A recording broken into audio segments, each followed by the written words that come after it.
នាវា Frigate ដែលចិនមិត្តដាច់ថៃរបស់កម្ពុជាដំឡើងថ្មីចំនួន2គ្រឿងសម្រាប់ប្រគល់ជូនកងទ័ពជើងទឹកកម្ពុជា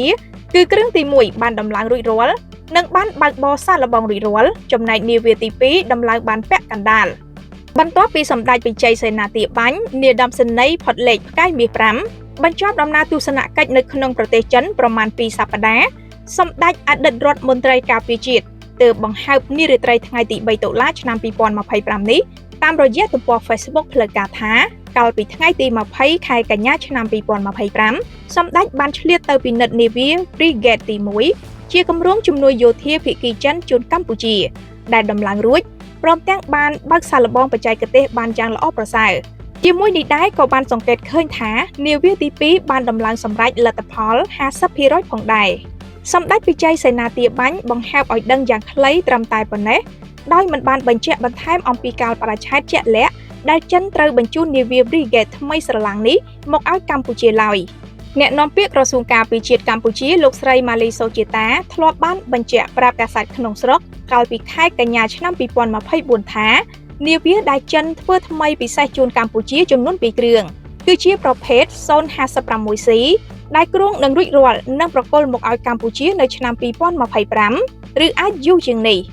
ការបញ្ជាក់របស់អ្នកនាំពាក្យក្រសួងការពារជាតិកម្ពុជាដូចនេះធ្វើឡើងក្រោយពីកម្ពុជាចិនបានបិទសម្ពយុទ្ធនាគមាសឆ្នាំ2024ទាំងលើផ្ទៃគោកនិងលើផ្ទៃទឹកដោយជោគជ័យហើយមានការចុះផ្សាយព័ត៌មានពីកាសែតបរទេសមួយថារដ្ឋាភិបាលចិនត្រៀមផ្ទេរនាវាចម្បាំង2គ្រឿងឲ្យកម្ពុជានៅមូលដ្ឋានសមុទ្ររៀមក្នុងខេត្តព្រះសីហនុ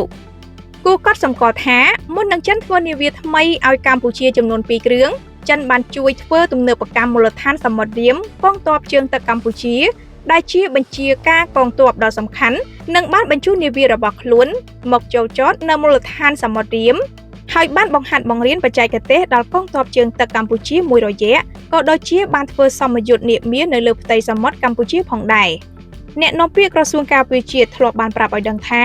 ការផ្ដល់នាវាពីសំណាក់ភាគីចិនគឺធ្វើឡើងតាមការស្នើសុំរបស់កម្ពុជាក្នុងគោលបំណងតែមួយគត់គឺដើម្បីពង្រឹងសមត្ថភាពនិងលទ្ធភាពរបស់កម្ពុជា